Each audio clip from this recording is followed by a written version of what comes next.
너희 마음의 눈을 밝히사 그의 부르심의 소망이 무엇이며 라고 말씀하시죠. 마음의 눈을 밝히신다는 것은 우리 가운데 지혜를 주신다는 것입니다.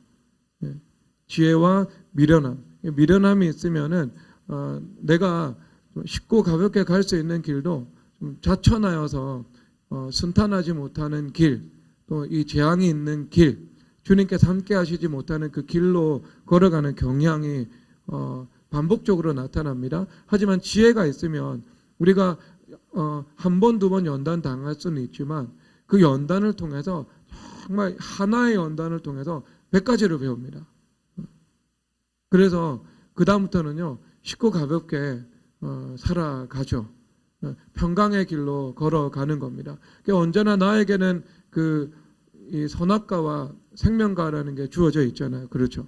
그래서 보이는 선악과, 보이지 않는 생명과거든요. 그래서 하나님께서 그 10계명의 둘째 계명에 대해서 너희들 형상을 만들지 말라라고 말씀합니다. 형상을 만드는 것의 본질이 무엇인가? 사람들은 보이는 것을 추구하죠. 보이는 것을 내가 붙잡으려고 합니다.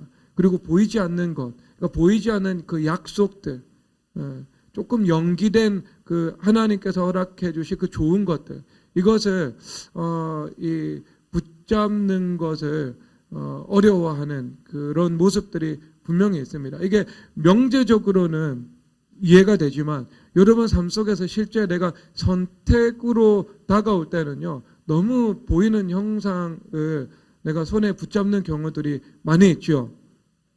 성경에서 그 룻과 오르바라는 사람이 나오죠. 나오미의 두 며느리입니다. 그런데 이 말론과 기론이라는 그 두 아들이 하나님 중심의 그 성전 중심의 신앙을 떠났습니다. 모압 땅으로 갔습니다. 그래서 이 선택의 태생적인 오류가 되어서 남편도 잃고 자녀 둘 다 잃어버렸습니다. 며느리 둘이 남았습니다. 그때 그가 뭐라고 말씀을 하냐면은 너희 둘 다 이제 나를 떠나서 너희 조상들, 너희 신들에게로 돌아가서 남편을 만나 위로를 받기를 원한다. 이렇게 말을 합니다. 남편을 통해 위로받기를 원한다고. 그 중에 이제 그 오르바는요, 그들의 신들을 따라 떠났다 말씀하고 있습니다. 이게 표면적으로는 남편을 통해서 위로받기를 위해서 떠난 거죠. 그런데 이후에 이 나오미가 룻에 대해서 오르바의 선택에 대해서 해석을 하는데요. 오르바가 없는 자리에서 그 오르바는 그들의 신들을 따라 떠났다라고 말을 하고 있습니다. 그러니까 우상숭배였던 거죠. 거짓 신의 미혹을 따라서 하나님을 떠나서 남편을 찾아간 것입니다. 그래서 위로를 받으려고 했던 겁니다. 그런데 나중에 이 위로라는 단어가 한 번 더 등장하는데요. 보아스가 이 룻에 대해서 칭찬을 하죠. 너의 그 현숙함에 대해서 우리 성읍의 모든 사람들이 다 들어서 알고 있다. 이스라엘의 하나님 그 날개 아래에 와서 보호를 받으려고 한 너에게 하나님께서 은혜 베푸시기를 원하노라. 이렇게 칭찬하고 축복을 선포합니다. 보아스가요. 그러자 이 나오미가 룻이 고백을 하죠. 당신이 이 요종에게 위로를 주신다고. 그렇게 말씀을 합니다. 그런데 그렇게 고백한 대로 되어서 하나님께서 보아스라는 메시아의 조상이 되는 남편을 허락해 주시고 주님께서 그를 통해서 안식을 주시고 주님께서 참된 위로, 하나님의 위로와 더불어 주님께서 안식처를 찾아주시는 삶의 위로까지도 허락해 주셨습니다. 그러면 여러분 두 사람 다 똑같이 위로를 구했죠. 그리고 똑같이 남편을 얻었습니다. 오르바는 뭐 얻었는지 얻지 않았는지는 성경에 기록되어 있지 않습니다. 하지만 얻었다고도 볼 수 있겠죠. 누구처럼요? 요한복음 4장에서 나오는 5 남편 둔 사마리아 여인처럼. 그러니까 사마리아 여인은요 사실상 어떤 사람으로부터 오는 그 위로에 중독된 사람이죠. 그래서 다양한 그 위로를 자기가 추구하고 버리고 만족이 없는 거죠. 내가 돈이라는 위로를 추구했는데 돈에 만족이 없고, 인기라는 위로를 추구했는데 인기에 만족이 없고, 내가 술이라는 위로를 추구했는데 술이라는 것에 만족이 없고, 성공을 추구해봤는데 여기서 만족이 없고, 그래서 남편 계속해서 갈아치운 겁니다. 취미 갈아치우는 것처럼. 똑같죠, 여러분? 그러니까 똑같이 남편을 얻은 것 같고 똑같이 위로를 얻은 것 같은데요. 하나는 세상의 위로였고 하나는 하나님의 위로였습니다. 그러니까 하나님으로부터는 위로를 받았고, 그리고 하나님께서 주시는 그 삶의 안식인 새로운 남편도 주님께서 허락해 주셨던 것이죠. 그런데 나오미가 무엇이라고 말을 하냐면은 두 사람에게 나에게 이제 더 이상 이 자녀들이 없다. 내가 지금 새롭게 남편을 만나서 결혼해서 자녀를 낳는다고 치자. 그 자녀들이 성장해서 너희들의 남편이 되기 위해서는 시간이 20년, 30년이 더 걸릴지도 모른다. 너희들 나 따라와 봤자 너희들에게는 보이는 소망이 없다. 내가 너희들에게 남편을 구해줄 수 없다라고 말합니다. 오르바는요, 눈에 보이는 형상 찾아간 거예요. 그런데 나오미는요, 어머니의 하나님이 나의 하나님이 될 것이라고, 어떤 소망도 없이 어떤 약속도 없이 그냥 하나님 한 분 선택한 겁니다. 그러니까 여러분, 이 룻의 선택보다는요, 여러분들이 훨씬 더 유리하죠. 왜냐하면 우리는 성경을 보고 있잖아요. 왜? 룻에게 무엇이 주어졌어요? 남편이 주어진 거 아니겠어요? 세상이 주는 남편에 대해서 죽어서 하나님께서 주시는 남편을 얻은 거잖아요. 선악과에 대해서 죽어서 생명과를 내가 얻어버린 거 아니겠어요? 그러면 우리는 답을 알고 있죠. 아, 내가 죽어서 예수 그리스도를 선택하면 주님께서 우리 삶에 안식도 새로운 남편도 허락해 주신다는 것을 우리는 알고 있고, 그 성경에 입각하여서 부활의 은혜를 구하는 것, 이것은 주님께서 믿음이라고 보시는 거죠. 그런데 그 일에 대한 성경이 아직 온전히 기록되지 않아서 믿음, 그 일에 대한 아직 근거가 없었죠. 부족했죠. 우리만큼 완성된 상태로 약속이 존재하지는 않았죠. 그럼에도 불구하고 룻은요, 진짜 아무것도 보이지 않는데 보이지 않는 한 분 하나님 선택한 겁니다. 그래서 어머니의 여호와 하나님이 나의 하나님이 될 것이요, 이 고백 하나 하면서 아무 소망도 없는 이 가나안 땅으로 들어와 버린 거죠. 고향을 떠나서, 아버지의 집을 떠나서요. 그래서 그는 모든 것을 다 얻게 되었습니다. 여러분, 이것을 아는 게 뭐예요? 이것을 아는 것이 지혜입니다. 이것을 모르는 것이 어리석음입니다. 그래서 하나님께서 지혜와 계시의 영을 너희에게 주사 마음의 눈을 밝히시는 거예요. 그래서 너희들을 부르셨을 때 그 부르심의 소망이 무엇인지, 성도 안에서 그 기업의 영광의 풍성함이 무엇인지, 너희들에게 베푸신 능력의 지극히 크심이 무엇인지, 여러분, 그것을 아는 것이 지혜죠. 그래서 부르신다는 것은 무엇이에요? 교회가 부르심 받은 사람들의 공동체잖아요. 에클레시아라고 말하거든요. 그러면 그 부르심, 교회로 부르셨습니다. 그럼 교회로 부르셨을 때 여러분들에게 소망을 가지고 부르셨다는 거죠. 그러니까 교회에 주신 사명이 너희들의 사명이 될 것이다. 그것이 너희들의 부르심의 소망이다 라고 하면서 부르신 거죠. 그리고 성도 안에서 그 기업의 영광의 풍성함이 무엇이며, 이 룻이 부르심을 받아서 가나안 땅으로 왔습니다. 가나안 땅으로 왔다는 것은 예루살렘 성전 중심의 신앙으로 들어온 것이지요. 그래서 성도 안에서 주님께서 그 기업 가나안을 주신 겁니다. 그러니까 성도 안에서 가나안을 주신 거죠. 그러면 하나님께서 교회 안에서 교회와 함께 가나안의 기업을 주시는 것입니다. 주님께서 그것을 주시는 거죠. 그래서 룻에게는요, 기업을 주셨죠. 왜냐하면 그 말론과 기론의 기업을 물을 자가 보아스였거든요. 그래서 보아스가 자신의 돈으로요, 말론과 기론의 옛 밭, 그러니까 그들이 팔고 모압 땅으로 떠났죠. 이웃 누군가에게 그 팔린 그 땅을 다시 되찾은 겁니다. 왜? 법적으로 다시 살 수 있는 권리가 있거든요. 합당한 대가만 지불하면은요. 그게 이스라엘의 시민법이었으니까요. 그래서 그것을 사서 말론과 결혼의 이름으로 그 기업을 세워준 거죠. 그러면 그것은 누구의 기업이 돼요? 룻의 기업이 되는 거죠. 룻이 보아스와 관계 가운데 낳았던 오벳, 이셋, 다윗에게 내려가는 그 가나안의 기업을 주님께서 룻에게도 허락해 주신 겁니다. 남편과 아내가 한 몸이니까요. 남편의 기업이 아내의 기업이잖아요. 자녀의 기업인데 그렇게 주신 것입니다.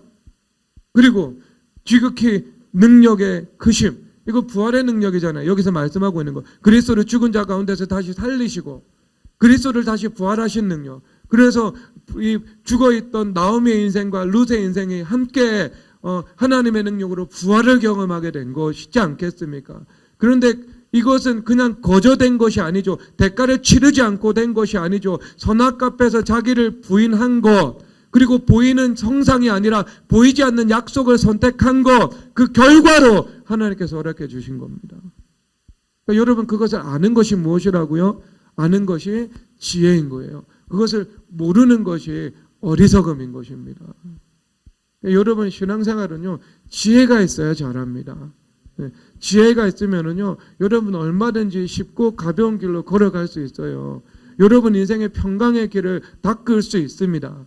그런데 지혜가 없고 어리석으면은요, 주님께서 확보해 주신 평강의 길도요, 내가 이것을 굴곡 있는 길로 만들어 버립니다. 주님께서 고든 길을 보여주셨는데요, 내 스스로 그것을 어그러진 길, 왜곡된 길로 만들어 버리는 거예요.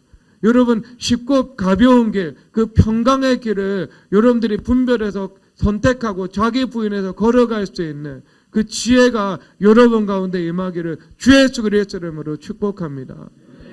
여러분, 그 지혜가 임해야 돼요. 지혜가. 여러분, 하나님께서 사명은요, 교회와 함께 주십니다. 그러니까 교회에게 주신 사명이 여러분들에게 주신 사명입니다. 왜 여러분 그런가 하면은요, 여기서 22절에서 보면은요, 만물을 그의 발 아래에 복종하게 하시고 그를 만물 위에 교회의 머리로 삼으셨느니라 말씀하고 계십니다. 그러면 만물이 있고 만물 위에 교회가 있습니다. 그리고 교회라는 것은요, 만물, 즉 만물 위에, 땅 위에 존재하는 것이지만 사실상 소속은 하늘에 있는 겁니다.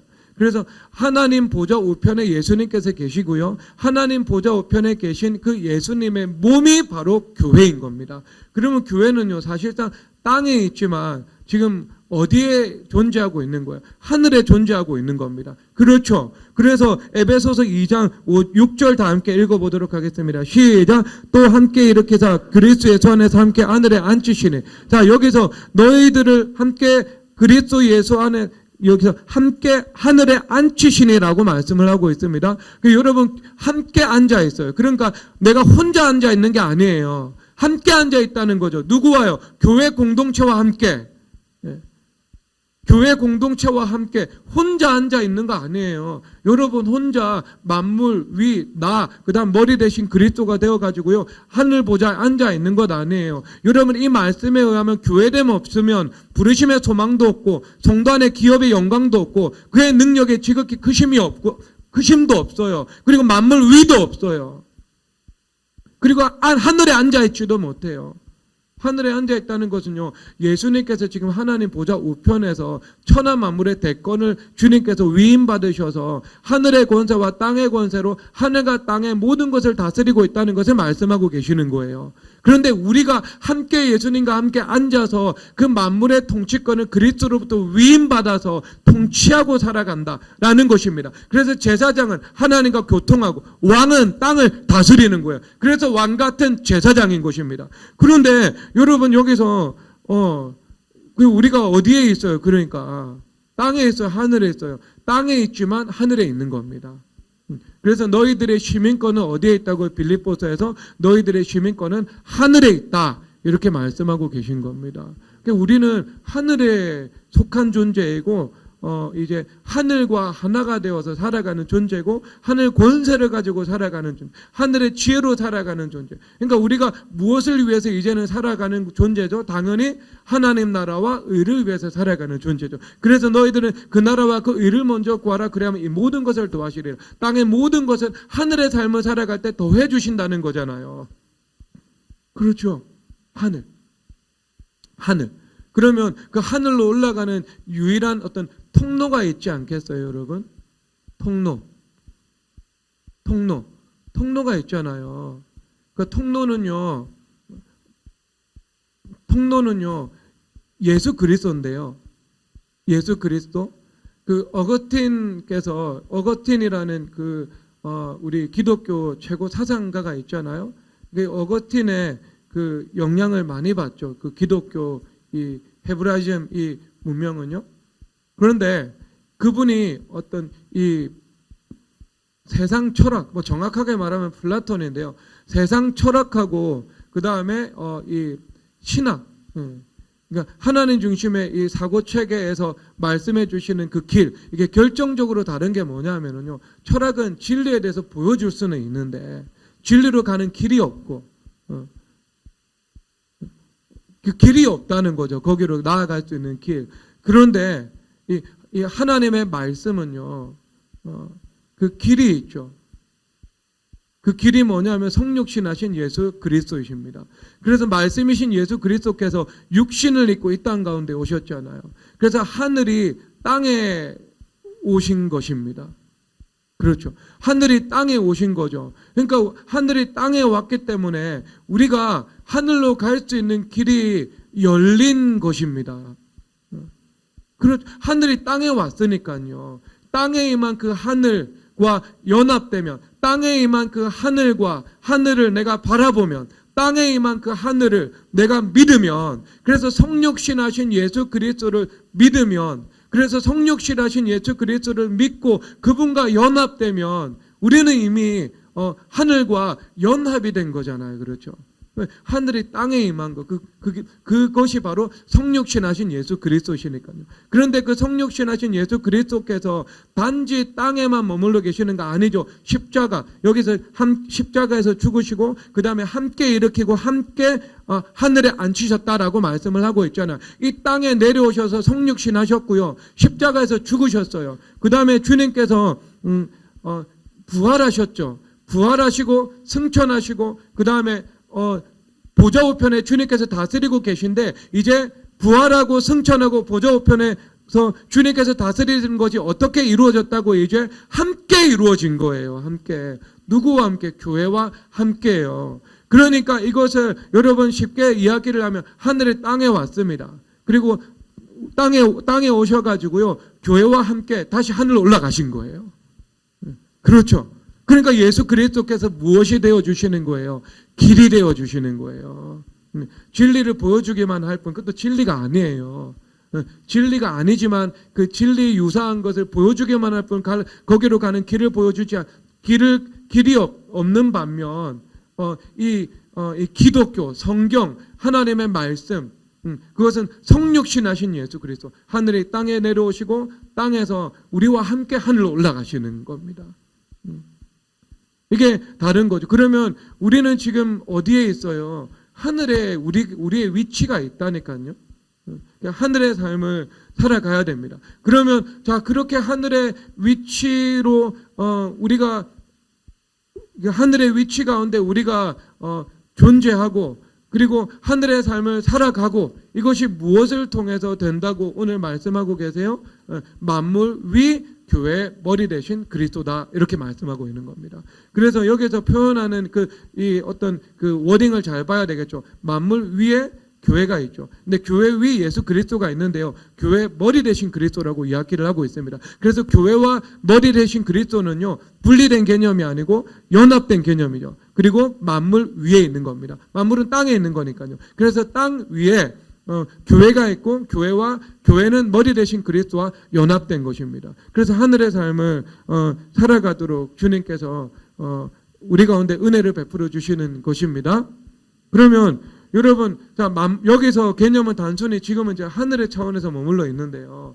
하늘의 차원에서 머물러 있는데 우리가 결국 이제 우리가 이 땅에서 기독교는 두 가지 차원이 다 있거든요. 땅의 차원과 하늘의 차원이 다 있어요. 그래서 땅에서 하나님 나라를 이루어 나가야 되죠. 그래서 땅에서 하나님 나라가 이루어질 때 그것을 무엇이라고 하는가? 그것을 기업이다라고 합니다. 그것을 만물을 상속받았다라고 하는 거죠. 그리고 우리가 또 하늘을 바라보는 삶을 살아가잖아요. 하늘을 바라보는 삶을 살아간다는 것은 그 영원한 천국과 천국에 있는 그 상급을 바라보면서 살아가는 겁니다. 이 이중성이 우리 인생 가운데 다 이루어지는 것이지요. 어느 하나 무시할 수 없습니다. 무시할 수 없어요. 그러면 여러분 이 땅의 차원을 무시할 수 없죠. 그러니까 예를 들어서 자 여기 여러분 하나 저 이야기를 들려드리면 그 동물농장 조지 오웰의 동물농장이라는 그 작품이 있거든요. 근데 그 작품이 그 풍자의 형식을 가지고 이 서술을 작가가 자기의 설교를 하고 있습니다. 그래서 가장 중요한 이 주제는요, 사회주의에 대해서 풍자를 하는 겁니다. 그러니까 스탈린 체제 하에 이 레닌이나 스탈린 체제 하에 러시아, 아니면 모태 통치하에 그 3천만 명을 학살한 그 중국, 아니면은 그 정치범 수용소로 가득 찬 이 사람을 신격화시켜서 우상숭배하는 북한. 그러니까 이런 사회주의 체제를 풍자하고 있는 문학 작품이에요. 그런데 이제 전체가 풍자로 가득 차다 보니까요, 이 조지 오웰이 기독교인이 아니었거든요. 이 풍자의 대상 가운데 기독교도 들어가 있어요. 그래서 모세라는 캐릭터가 등장을 하는데요. 이 모세라는 이 캐릭터가 이 사회주의 지도자의 그 폭정과 압제 속에서 고통당하고 신음하고 있는 동물들을 향해 가지고요, 이 사후 세계를 바라보라고 외치는 거죠. 영원한 세계가 있고 사후 세계가 있고 이 현실과 다른 이 현실 너머에 또 다른 세계가 있음을 너희들이 바라보라고 이렇게 설교를 하고 있습니다. 그런데 이것이 긍정적으로 묘사가 되지 않죠. 부정적으로 묘사가 되죠. 왜? 풍자니까요. 풍자니까요.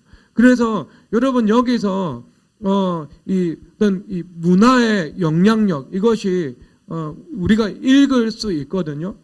문화라는 것은요, 어떤 사상의 뿌리를 가지고 있는데요. 사상을 논리적으로 설명하는 것이 수도 있지만, 논리적으로 설명하는 것이 그 맥락 안에, 뿌리 안에, 아니면 그 서사 안에 들어가 있을 수도 있습니다. 하지만 문화가 사람들에게 어떤 강타해 나가고 의식 구조를 변화시키고 그 다음에 어떤 파도를 일으키는 그 방식은요, 그 논리와 법리는 내재되어 있는 거고요. 그것이 전달되는 형식은요, 지극히도 어떤 인간의 어떤 감성적인 형식을 가지고 있습니다. 여러분, 사람들이 어떤 감명 깊게 읽었다, 영화를 감명 깊게 보았다라고 말을 하거든요. 그러니까 인간이 감동을 추구하는 존재인 것 같아요. 그래서 감동을 받을 때 그것이 무언가 내가 어떤 컨텐츠를 접했을 때 이것이 가치 있다라고 느낍니다. 대부분의 대중들은요, 잘난 체 않은 극소수의 그 평론가들 빼고는요, 영향력을 끼치는 것은 그렇습니다. 그러면 여러분 이 감명 깊게 읽었다, 보았다, 이게 뭐냐면 내 감성을 터치하는 거예요. 근데 내 감성을 치고 들어오잖아요. 그러면 어떤 역사가 벌어지냐면요, 논리나 법리나 인과관계나 전후관계, 이런 모든 것을 다 무시해버립니다. 그리고 우리의 관점이 바로 이동해버립니다. 바로 이동해버려요. 여러분, 제가 하나 설명을 하면, 여러분, 나의 아저씨라는 드라마가 나왔던 적 있어요? 여러분 아시죠? 나의 아저씨라는 드라마? 안 걸리네? 이렇게 하다가 고개 끄덕이면은요, 큰일 납니다. 왜냐하면은 드라마 보는 사람으로 저한테 찍혀요. 그 드라마가 뭐냐면은 한 40대 후반에 그 건설회사 부장의 직위를 가지고 있는 아저씨가 있어요. 그 아저씨가 20대 초반에 거의 고아나 다름없는 그 자매가 있는데요. 그 자매가 하필이면 아이유예요. 감성적이죠. 그래서 그 스토리는 다 생략하고 볼 필요 없어요. 집에 가서 또 설교 핑계대고 검색해 보지 마세요. 네, 아저씨니까 키다리 아저씨처럼 어떤 이면의 동기 없이 순수한 마음으로 진짜 그 도와준 거예요. 그러니까 이 고아와 다름없는 이 자매가 내가 지금까지 악한 사람만 만났는데 아저씨는 정말 좋은 사람이에요. 그러니까 얼마나 감성적이야. 그러면 이것을 보잖아요. 이것을 볼 때 대부분 30대나 40대 남자들이 이것을 보면은요 감정이입을 해서 봅니다. 자매들도 마찬가지겠죠. 감정이입을 해서 볼 때 무엇이 들어오냐면 세상과 가늠하는 음란이 들어오는데요. 여러분 인간에 대해서 이해하잖아요. 인간에 대해서 알잖아요. 그게 여러분 그 아이유를 돕는데 그게 순수한 마음으로 돕는 거게 도울 수 있겠어요? 이 현실 세계에 나타난다면 그 안에 여러분 그 그릇된 것, 죄악된 것이 두 사람의 그 마음 가운데 개입되지 않겠어요? 그럴 수밖에 없습니다, 여러분. 여러분 혹시 키다리 아저씨 노릇하고 싶으면은요 부인 통해서 하세요. 그러면 아무 문제 없어요. 부인 통해서 하던가 부인과 함께 하던가 해야 되는 겁니다. 그런 일들은요 부인 몰래 한다. 이상하죠, 여러분. 부인 몰래 3천만 원을 도와준다. 이상하죠? 그런데 여러분 그것을 예를 들어 그 미디어를 통해 가지고요 이렇게 감성적이고 이제 화면의 질감이 뭐 이 미장센이 뛰어나고 그 다음에 어떤 그 배경선 로케이션도 잘했고 그 다음에 아름다운 음악도 나오고 그리고 대사도 멋들어지게 만들고 그러면은요 이 사람들의 그 정서에 바로 다가온다고요. 그래서 감정이입에 되고 그 동일시하는 그 효과가 나타난다고요. 우리 그 동일시하는 효과가 여러분 그거는 그 이야기의 힘입니다. 이야기의 힘은요 이 공감에서 나오잖아요. 그러니까 공감이라는 것은요 그런 그 상황이나 아니면 인물들과 우리가 서로 동일시를 할 때 감정이입이 될 때 그것을 통해 공감이 이루어지는 겁니다. 그래서 그 스토리가 들어가 가지고요 그 스토리가 사람들에게 위로를 주기도 하고 생각을 바꾸기도 하고 근데 그 생각을 바꾸는 게 감성이 먼저 바뀌면서 생각이 바뀌는 거예요. 그래서 여러분 원전 폐기하는 정책도 영화 보고 그 정책 펼치면 안 되는 거예요. 과학적 사고방식을 가지고 해야 되는데 과학적 사고방식이 아니고 영화를 보고 원전은 위험하다 이러면서 원전 폐기로 나갔다면 그것은 정말 어리석은 정책입니다. 어리석은 정책이에요. 그러니까 여러분 그런 속성을 사람들이 다 가지고 있는 거예요.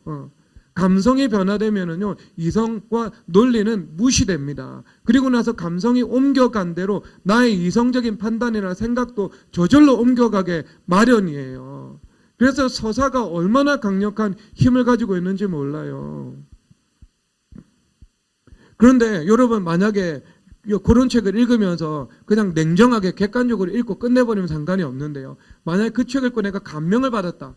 그러면 어떤 일이 나타나냐면은요, 그 작가가 그 책을 통해서 그 풍자하는 그 대상에 대해서 동일시가 그러니까 그 작가의 입장과 나의 입장이 하나가 돼가지고 똑같은 관점에서 바라보게 되는 거예요.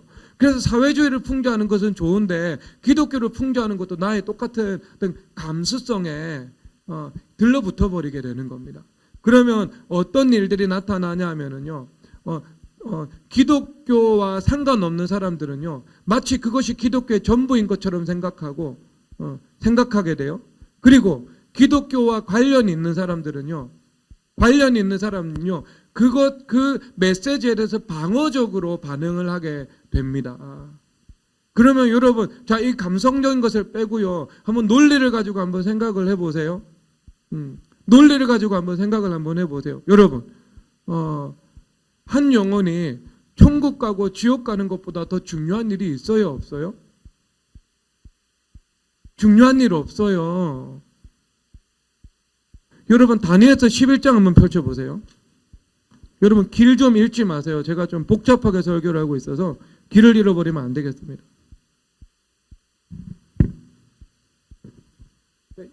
히브리서 다니엘서 11장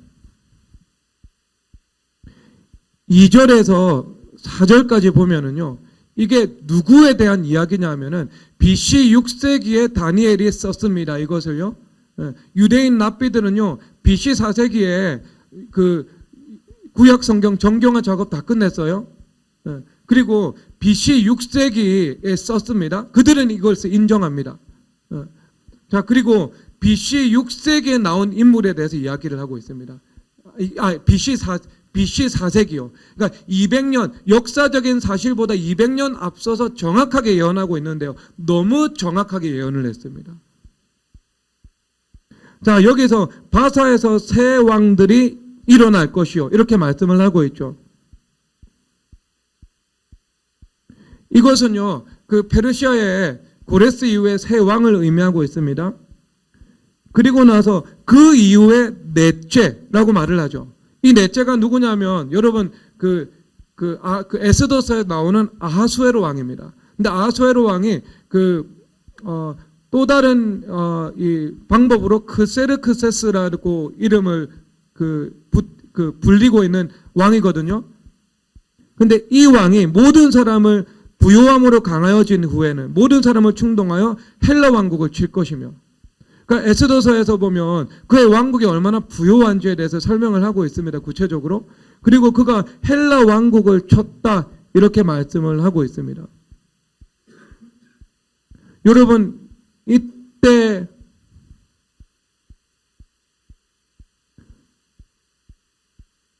헬라 왕국 이때 나타난 그 전투가 두 가지죠. 하나가 여러분 유명한 그 아테네 해군하고 페르시아 해군하고 싸웠던 살라미스 해전이고요.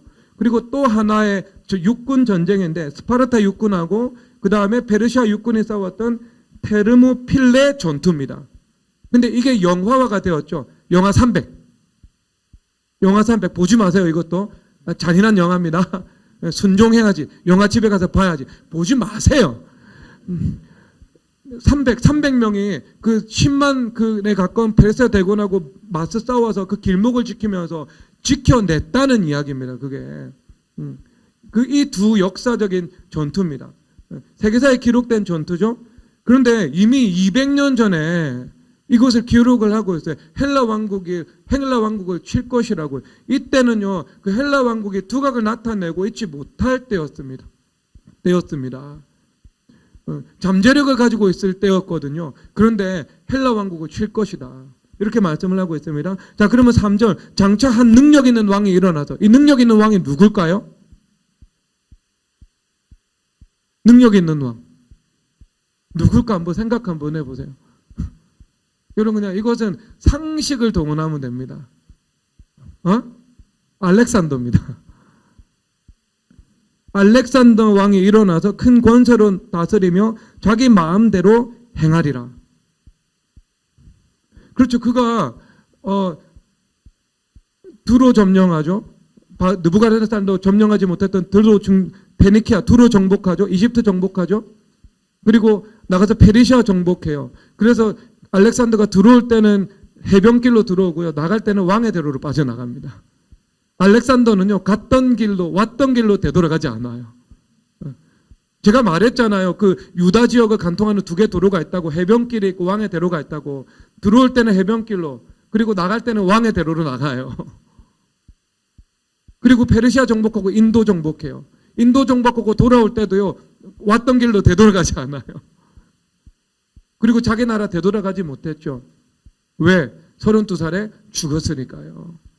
여러분, 그래서 그가 강성할 때 그의 나라가 갈라져 천하 사방에 나누어질 것이다. 그래서 사방에 나누어진다. 그래서 사죠. 4가지 방향. 그래서 그의 제국이요, 4개 제국으로 나누어지잖아요. 그래서 그 시리아는 셀루키오스 왕조, 그 다음에 남쪽 이집트는 톨레미 왕조. 톨레미 왕조에서 나온 유명한 여왕이 클레오파트라잖아요. 그래서 또 자기가 그의 자손에게 돌아가지도 아니할 것이요 또 자기가 주장하던 권세대로도 되지 아니하리니, 그가 주장하던 권세대로 되지도 않았고 그의 자손에게도 돌아가지 않았다. 그가 가지고 있었던 통치의 계획과 꿈이 하나도 실현되지 못했다. 이것을 말씀하고 있는 거예요. 여러분 알렉산더를 제가 20대 중반에 이분의 두 권 책을 읽고 서평을 썼던 적이 있거든요. 근데 알렉산더는요 정복자라기보다는요 이 사람은 경세가입니다. 통치자예요. 칭기스칸 정복자입니다. 정복 지역에 마음을 얻지 못해요. 그리고 나폴레옹도 정복자입니다. 피정복민들이 환멸을 느껴요. 그런데 알렉산더는 그렇지 않았습니다. 하지만 통치자였는데 그 증거가 분명히 몇 가지가 있어요. 통치자였는데요. 통치의 계획과 꿈을 하나도 실현하지 못했어요. 그래서 주장하던 권세들, 이 권세가 통치라는 말입니다. 통치, 어떤 법적 지배력을 가지고 있는 통치, 그걸 말씀을 하고 있거든요. 그러니까 하늘 권세, 땅의 권세하고는 조금 다른 의미의 단어입니다. 여기서는요. 맥락이 달라요. 그냥 통치입니다. 통치. 그가 생각하던 그 통치의 계획을 실현시키지 못할 것이요. 이것을 말씀하고 있는 겁니다. 그래서 그가 여러분 32살에 열병에 걸려가지고요. 지옥 갔어요. 여러분 이것이 알렉산더가 있기 200년 전부터 예언된 거예요. 그러니까 알렉산더의 한계는요. 하나님에 의해서 이미 설정된 것이었습니다. 알렉산더가 성공할 것도 하나님에 의해서 계획되어 있었고요. 그 성공의 한계도 하나님에 의해 하나님의 섭리에 의해서 예정되어 있었던 겁니다. 그는 그 한계까지 하다가 죽어버린 거예요. 그런데 죽어서 지옥 갔습니다. 그래서 성경에서 뭐라고 이야기를 해요? 너희들이 천하를 얻고도 영혼을 잃어버리면 너희에게 무슨 유익이 있겠냐고요. 여러분 한 영혼이 천국 가고 지옥 가는 것보다 더 중요한 거 없어요. 그거 언제 하는 줄 아세요? 죽으면 안다고요. 죽으면 천국 가고 지옥 가는 문제보다 더 중요한 문제가 없다는 것을 모든 죽은 사람은 알게 된다고요. 그러면 우리가 살아가는 시간이 영원인데 그렇죠. 그의 노염은 잠깐이요. 그의 은총은 평생이로다. 그러면 여러분 이 세상에서 환난 잠깐 당할 수 있고 영원한 세상 속에서 여러분 영원토록 그 평온함을 누리면서 살아갈 수 있어요. 100년과 영원입니다. 그러면 100년과 영원 가운데 무엇이 더 중요해요? 영원이 더 중요하잖아요. 그렇죠? 그렇다면 너희들이 사후 세계를 바라보고 영원한 세계를 바라보라는 것이 풍자의 대상이에요? 비하의 대상이에요? 여러분 풍자는요 가장 거룩한 것을 가장 악한 방식으로 가장 조소할 만한 것으로 만들어버리는 겁니다. 그러니까 주님이 제일 싫어하는 거예요. 주님은 무신론보다 더 싫어하는 거, 교만보다 더 싫어하는 거, 주님께서 가장 싫어하는 거, 조롱하는 거, 조소하는 거, 풍자하는 거. 왜 모든 논리와 법리를 뛰어넘어가지고요 그것을 다 무너뜨리면서 가장 거룩한 것을 가장 사람들이 비웃을 만한 것으로 만들어 버리기 때문에요. 꺼려하는 것으로 만들어 버리기 때문에요. 여러분 우리는 절대로 조소하면 안 돼요. 악한 사람 조소하잖아요. 권위에 대해서, 말씀에 대해서, 진리에 대해서, 교회에 대해서. 하나님께서 가장 끔찍해도 아끼시는 가장 이 땅에서 거룩한 것에 대해서 조소하잖아요. 발을 자초하는 행동입니다. 그렇죠 여러분. 자 그러면 여러분 다시 이제 본론으로 돌아갑시다. 그러면 기독교는요 영원한 세계를 귀히 여겨요. 그렇죠. 그런데 그 거룩한 것을 풍자했죠. 그러면 여러분 여기서 또 하나의 법리가 무너지는데요. 그렇다면 기독교는요 땅에 대해서 그러면 하찮게 여깁니까? 그렇지 않은데요 여러분. 하나님께서 땅에 대해서 얼마나 귀히 여기시는데요. 그래서 온유한 자들은요 땅을 상속받을 것이다라고 주님께서 말씀하고 계시잖아요. 땅에 있는 피조물들이 하나님의 아들들을 기다린다고 말씀하고 계시잖아요. 그리고 하나님께서 심지어 재림하실 때 새하늘과 새 땅을 허락해 주신다고 주님께서 말씀하시잖아요. 그리고 하나님께서 이 만물 위에 교회를 세우시고 교회를 통해서 하나님께서 생수의 강이 땅에 흘러가서 그 땅을 치유할 것이라고 성경 구석구석에서 주님께서 말씀하고 계시잖아요. 그렇죠 여러분. 그 땅은요 전혀 중요하지 않은 것이 아니라 예수님께서 재림하시는 그 순간까지 너무나도 중요한 것입니다. 그래서 땅을 정복해야 되고 땅을 통치해야 되고 땅을 상속받아야 됩니다. 그래서 그리스도의 말씀으로 다스려지는 나라, 하나님의 통치가 실현되는 하나님의 나라가 되는 것, 그것이 기업인 것입니다. 여러분, 근데 그 기업을 주님께서 어떻게 주신다고요? 만물 위 교회가 되는 방식으로 주님께서 허락해 주시는 거죠. 그러니까 우리가 교회가 되어야 이 만물 위에서 만물을 다스리며 만물을 정복하고 만물을 소유하면서 살아갈 수 있다. 이것을 주님 말씀하시는 것입니다. 그러니까 교회에 주신 사명이 성도에게 주신 사명이죠. 그런 관점에서 본다면 교회로 부르셔서 소망을 주시고 교회 안에서 그 기업을, 만물의 기업을 주시고 주님께서 능력을 행사하신다고 주님께서 말씀하시니까요. 여러분, 교회됨 없는 사명은 없습니다. 그리고 교회됨 없는 축복은요, 알렉산더의 축복하고 똑같은 거예요. 율법주의자의 성공도 주님께서 허락하신 주님께서 허락하신 일입니다. 다만 하나님께서 허락하신 그 한계를 절대로 넘어설 수 없습니다. 그리고 그의 뜻대로 되지 않을 것이라고 말씀하시는 것처럼 그의 뜻대로 되지 않게 되는 것이고요. 거짓 영광에는 마침이 있고 누구나 내려오는 것처럼 모든 사람이 그 거짓 영광에서 내려오게 되는 겁니다. 율법주의 영광이죠. 여러분, 교회됨 없는 사명은 없습니다. 하나님께서는 여러분들이 교회에 주신 사명을 여러분들의 사명으로 붙잡기를 원하시고요. 그 교회됨의 사명으로 살아가기를 주님께서 기뻐하십니다. 여러분, 민수기 14장 펼쳐보도록 하겠습니다.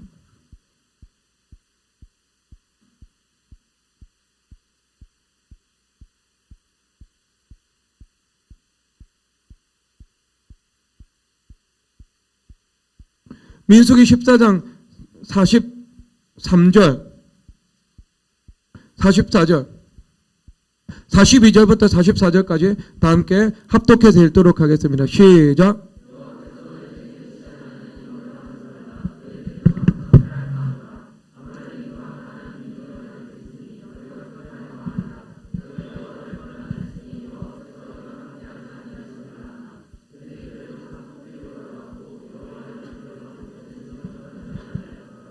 아멘. 그래서 이스라엘 백성들이요, 가나안 땅으로 가라고 할 때는 가지 않았어요. 그런데 가나안 땅으로 이제 가지 말라고 했죠. 가지 말라고 했는데 가는 거예요. 그래서 여호와의 언약궤, 그리고 언약궤를 섬기고 있는 레위인들, 그러니까 레위인들과 모세는요 진영을 떠나지 않은 거예요 지금. 왜냐하면 언약궤를 누가 움직여요? 레위인들이 움직이잖아요. 레위인들이 언약궤를 운반하지 않은 거죠. 그러니까 레위 지파와 모세는요 진영을 떠나지 않았습니다. 그런데 이스라엘 백성들은 가나안 땅에 가서 정복한다고 싸우러 갔죠. 그래서 처참하게 패배해서 돌아왔습니다. 돌아와가지고요 왜곡이 있어가지고요 지금 모세를 원망하고 있는 거죠. 당신이 죽이냐고. 아니, 모세 입장에서는 황당한 거예요. 내가 가지 말라고 했는데, 가면 죽는다고 했는데 가서 죽었어요. 죽고 났으면 회개를 해야 되는데 죽고 나서 모세를 원망하는 거예요. 여러분, 논리에서 떠난 거예요. 왜곡은 논리가 안 맞는 거예요. 왜곡은 논리에서 떠난 겁니다. 아예 타당하지 않아. 들으면 인식 자체가 잘못되어 있는 거죠. 그런데 여러분, 여기서 언약궤가 함께하지 않았습니다. 언약궤가 함께하지 않았다는 것은 언약궤는 성전을 대표하고 있는 거죠. 즉 성전과 함께하지 않은 것입니다. 그러니까 성전과 함께 없이 가나안 땅을 정박으로 나갔는데요. 대실패로 마무리되고 만 것입니다. 여러분, 이 구약의 그 증거를 보시고 여러분 이 신약으로 다시 돌아와 보세요. 그러니까 만물은 어떻게 주어진다고요? 만물 위 교회 머리 대신 그리스도와 연합된 교회가 될 때 만물을 우리가 다스릴 수 있는 거죠. 그래서 요수아가 가나안 땅 정복하러 가잖아요. 그 언약궤를 앞세웁니다. 언약궤가 앞장서서 여리고성을 돌고요. 언약궤가 앞장서서 요단강을 건넙니다. 그러니까 이것은 대표인데 여리고성 무너뜨리는 것도 대표, 요단강 건너는 것도 대표, 시작이잖아요. 근데 언제나 언약궤가 앞장섰습니다. 언약궤가요. 언약궤보다 내가 앞서가지 않았어요. 언약궤 뒤를 따라갔습니다. 언약궤는 성전의 대표라니까요. 성전이 먼저 가고요. 그 다음에 내가 함께 따라간 거예요. 그랬을 때 여호수아서 1장에서 뭐라고 말씀을 하시냐면 너희들이 밟는 땅을 내가 너희들에게 줄 것이라고. 그러니까 밟는다는 게 뭐예요? 만물을 그의 발 아래 두셨으니 만물 위 교회 머리가 되신다 말씀하시죠. 그렇죠. 언약궤를 들고 가나안 땅으로 들어가서 가나안 땅을 밟았고 그 밟는 땅을 허락해 주신 거예요. 그러면 마찬가지죠. 만물이 그의 발 아래에 있는 것은 여호수아가 이스라엘 백성들과 함께 가나안 땅을 밟는 거잖아요.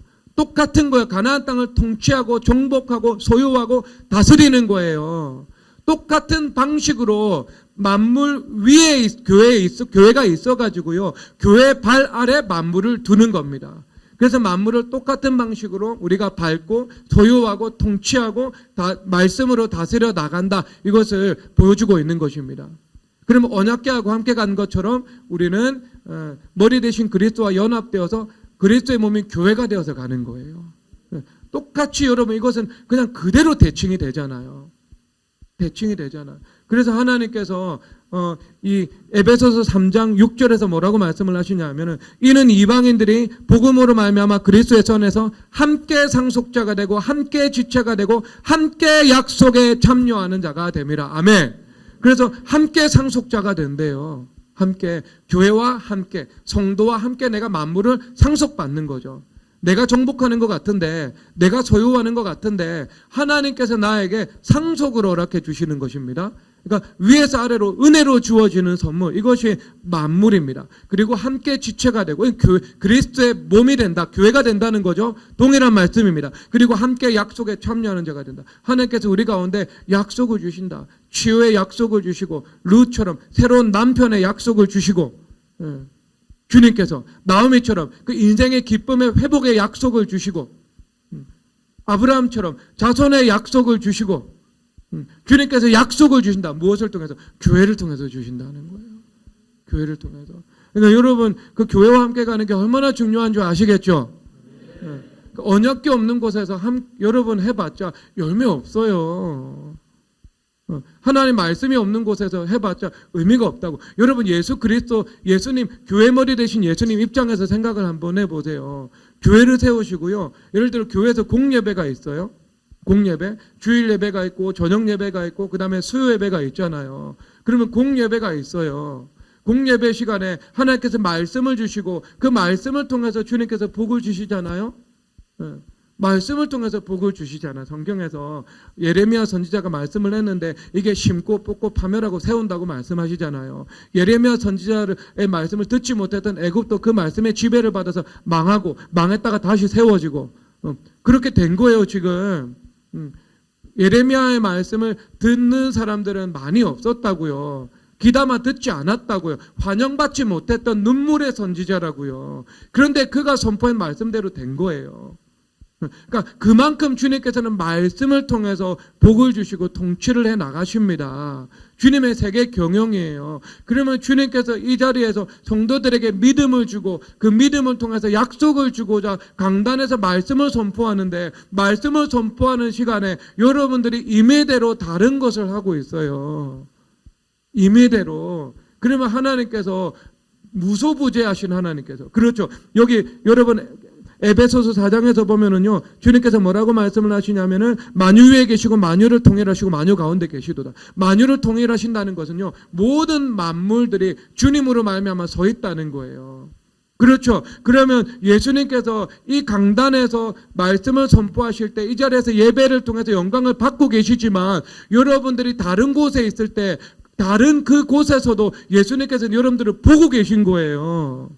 그런데 여러분들이 교회와 함께 예배하고 기도하는 일들에 여러분들이 동참을 하지 아니하고 그 시간에 내 임의대로 내가 시간을 만들어 가지고요 일을 하고 있고 다른 일을 하고 있으면 주님께서 어떻게 그 일을 복을 주시겠습니까? 예외는 그거밖에 없어요. 부장님이 5시에 7시에 회의하자고 한 거. 그거 어쩔 수 없어요. 그런데 요즘에는 어쩔 수 없는 일도 아니래. 부장님 야근하고 신입사원들은 다 빠이빠이 하면서 퇴근한다면서 다. 지금 우리 교회 부장급 되는 분들이 다 똑같이 얘기하던데 50대만 남아서 나 야근하고 30, 40대 다 퇴근한다고. 칼퇴근한다고. 그러면 요즘에 여러분 30, 40대도 핑계 댈 수가 없어요.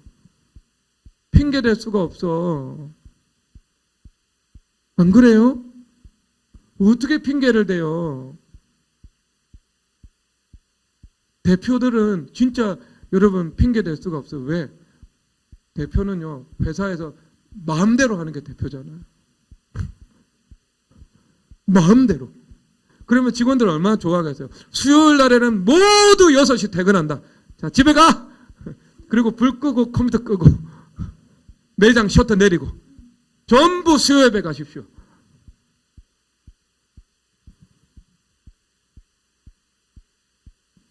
그렇게, 그러니까 예외가 있는 거는 극소수 제가 인정을 한다고요. 예수님도 아시잖아요. 근데 여러분 양심이 알아요, 양심이.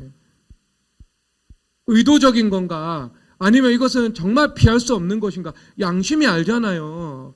양심이 아는 건 주님께서 뭐라고 말씀을 하시겠어요. 근데 여러분들이 스스로 주장할 수 있고 통제할 수 있는데, 그렇죠. 여러분들이 3교대 근무 간호사가 아니잖아요. 그러면 그 시간에 응급실에 있어야 할 때가 있잖아요. 주님께서 그 시간에 응급실에 있다고 뭐라고 말씀하지 않으십니다. 또 중요한 일인데, 내가 해야 되는 사명인데 해야 되죠. 하지만 피할 수 있는 것을 피하지 않고 내가 하지 않을 수 있는 것을 하지 않을 수 있고, 언약계 없는 곳에 가 있어봤자, 말씀 없는 곳에 가 있어봤자 소득이 없다는 거예요. 그 일에는 무익하다는 거예요. 열매가 없다는 거예요. 그게 얼마나 안타깝습니까? 하나님께서 얼마든지 쉽고 가볍게 갈 수 있는 길이 있다고 말씀하시는데, 얼마든지 주님 앞에 복 받을 수 있는 길이 있다고 주님 말씀하시는데, 약속이 있고 부활이 있고 생명이 있고 지혜가 있고, 여러분 어리석은 일입니다. 어리석은 일. 전련장이 무뎌졌는데 칼을 갈지 않으면 힘만 든다고. 여러분, 지혜는 성공하기에 유익하다고. 그러니까 지혜가 없으면은요, 힘만 들어요, 인생이에요. 지혜가 있으면은요, 복 받는 길을 걸어갑니다. 그래서 내가 주님 앞에 예배드리고 기도드리고 살아가면서 예수님께서 일하셔서 내 삶은 훨씬 더 쉽고 가벼워지는 거예요. 이전 투구하는 인생을 살아가지 않아도 주님께서 내 인생을 쉽고 가볍게 평탄하게 주님께서 형통하게 만들어 주시는 거예요. 그래서 여호수아처럼 언약궤 먼저 가고 언약궤 간 다음에 가서 그 땅을 피를 흘려서 정복하면 되는 거죠. 언약궤가 안 갔는데 내가 가서 가나안 땅을 정복하려고 하니까요, 뭐예요? 힘만 더 든다고요. 힘만. 주님 앞에 이게 진짜 지혜로운 사람이요, 신앙생활 진짜 잘합니다, 여러분. 지혜로운 사람이요. 혜진이가요, 지난주에 우리 집사람한테 나은진 사모한테 와가지고요, 물어봤어요. 자기 고향에서 콩쿠르를 한대요. 고향. 그러니까 여러분들은 이제 서울 사람이 됐으니까 고향을 잊어버리세요. 고향을 잊어버리세요. 우리 송진영 간사는요, 얼마나 자기 목포 사람의 정체성이 강하냐 하면은 남편을 목포 사람으로 구해버린 거예요. 그 목포 사람이 되어버린 거예요. 여러분, 서울 사람 되세요. 고향에 대한 애착, 고향에 대한 미련, 고향에 대한 내 사랑, 이런 거 다 필요 없어요. 예수님 믿는 사람이 뭐 그거 가지고 살아가요. 제가 여러분 마산 사람이라고 해가지고 0.1% 플러스 알파 해주고 그럼 여러분 되겠어요? 저는 그걸로 플러스 알파 안 해요. 신앙생활 잘해야 플러스 알파지. 하나도, 조금도 제 양심이 그건 말하고 있습니다. 고향에 대한 애착 전혀 없어요. 근데 얘가 자기 고향에서 열리는 콩쿨이라고 가고 싶다고, 그리고 콩쿨 심사위원도 자기하고 정말 잘 맞다고, 그 홈그라운드에서 그리고 호의적인 그 심사위원들 앞에서 경북예고 출신이 가서 노래를 하면 여러분 높은 이 입상 확률이 높아진다고 스스로 생각할 수 있잖아요. 그런데 그날이 주일 오후 5시였어요. 그 나은진 사모가 그렇게 이야기를 해서, 너 알잖아. 입상 확률 높다고 입상되는 거 아니고, 입상 확률이 없어도 입상할 수도 있고, 내 생각과 내 뜻대로 잘 안 된다는 거. 그럼 선택할 수 있는 거 내가 안 할 수 있으면 안 하는 거지. 그러니까 혜진이가 그 말 듣고요. 싹 뒤돌아보면서요. 그러면 저 안 나갈래요? 그리고 가버렸대요. 근데 혹시 또 마음 바뀌어서 뒤돌아서면 제가 엄청 수치를 당해요. 그런 스타일이 아니거든요. 얘는. 한 번도 제가 결정한 일에 대해서 좌고우면하거나 세상을 뒤를 돌아보거나 하는 것을 지금까지 제가 얘를 4년 동안 보면서 한 번도 본 적이 없거든요. 지혜로운 사람이요, 신앙생활 잘해요. 그 지혜를 여러분 주님 앞에 구하세요. 무엇이 옳고 그른지, 내가 무엇을 선택해야 되는지, 그 선택한 것을 위해서 내가 이제 어떻게 해야 되는지, 마음이 민첩하고 다니엘처럼. 그러면 정말 여러분 인생 쉽고 가볍게 살아갈 수 있습니다. 고난도 없어집니다. 삶 속에서. 왜 주님께서 고난을 통해서 이 사람을 바꾸시겠어요? 고난 아니라 말씀으로 바꾸실 수 있는데 주님께서. 말씀으로 안 되니까 주님께서 고난으로 바꾸시려고 하시는 그 수단을 주님께서 때로는 쓰시죠. 때로는. 안타깝습니다. 재수하면은요. 처음부터 다시 고생해야 됩니다. 처음부터 다시 다시 게임이 아니고요. 리셋돼 가지고요. 다시 여러분 그 시험의 과정을 밟아 나가야 됩니다. 여러분 한 번 고생하면 됐잖아요. 왜 두 번 고생해요? 주님은 절대로 두 번 고생하기 원하지 않으십니다. 연단은 한 번으로 좋게요. 여러분. 요셉은요 13년 연단 받고 더 이상 연단 없었어요. 없었어요. 성경에서. 연단할 필요가 없었거든요. 시험은 물론 있었을 겁니다. 연단 다시 받아야 돼요. 고통스러운 일입니다. 여러분, 근데 소망을 하나 드릴까요? 소망? 에스겔서에서 뭐라고 말씀을 하시냐면요. 내가 너희들에게 복을 선포했는데 너희들이 악을 행한다고 하자 내가 그들에게 복을 내리지 않고 그 복의 예언을 거둘 것이다. 그런데 내가 그들에게 화를 선포한다고 하자 그런데 그들이 그 말을 듣고 돌이켜 회개하고 하나님께로 돌아오면 말씀하신 그 화를 주님께서 내가 내리지 않을 것이다. 에베소서에서 반복적으로 나옵니다. 여러분 기회는 있습니다. 언제까지? 다시 시작할 때까지요.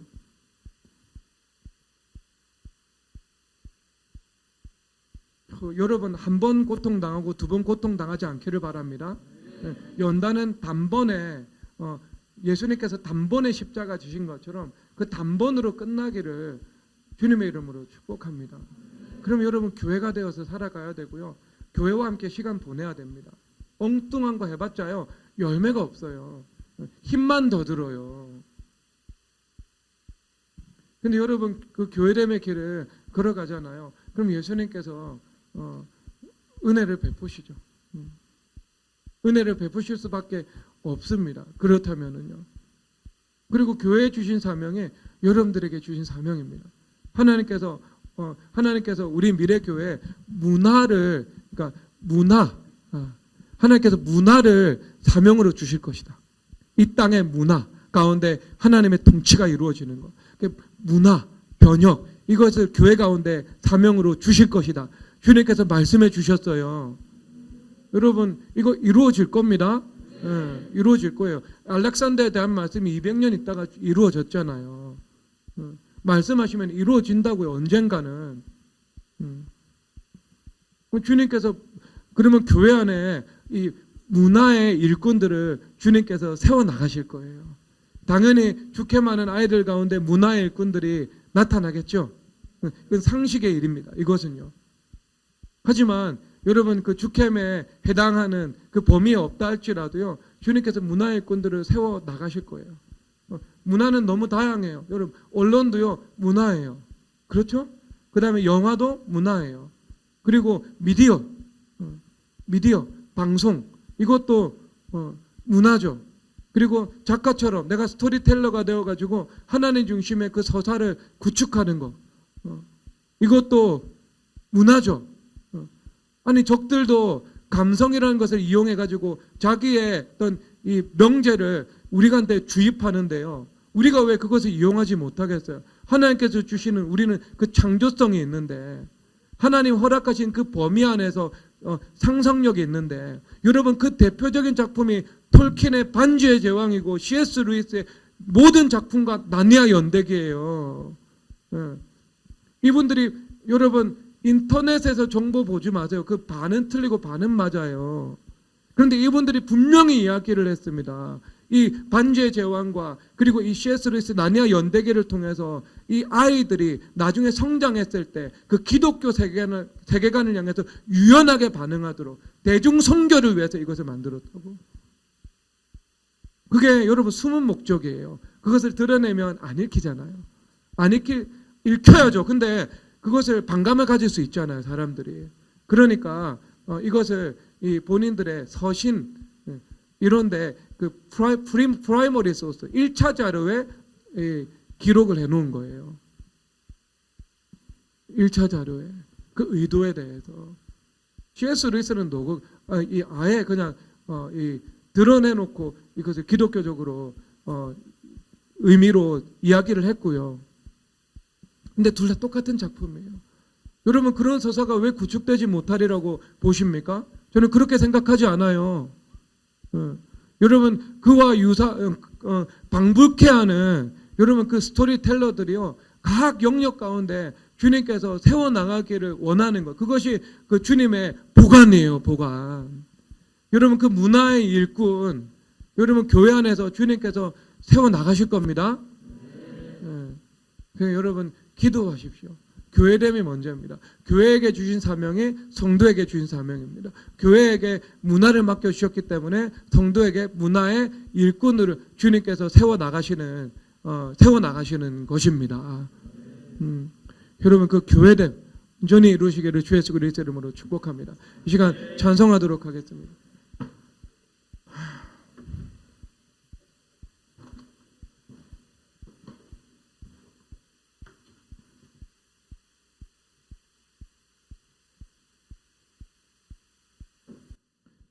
십자가 군병들아 찬송하도록 하겠습니다.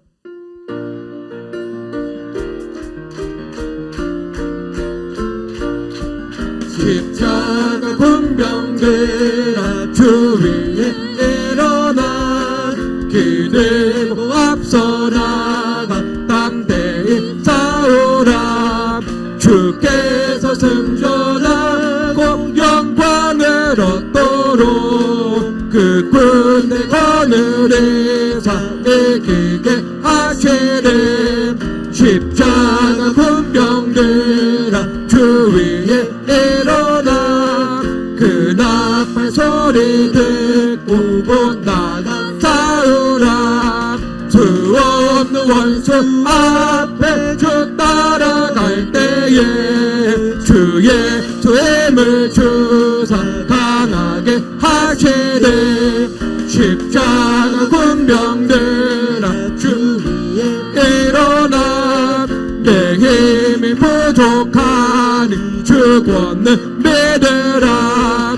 복음의 각주에 입고 내 기도하면서 너 맡은 자리에서 충성을 다하라. 십자가 군병들아 주 위에 일어나 이 날을 접전하고 국회가 부르라. 승천한 군사들은 영생을 얻으며 영광의 주와 함께 마귀들과 마귀들과 싸울지라. 죄악 벗은 형제여 담대하게 싸울지라. 적이 약한 적병과 심판 날과 멸망 내가 섰는 눈앞에 곧 다가오리라.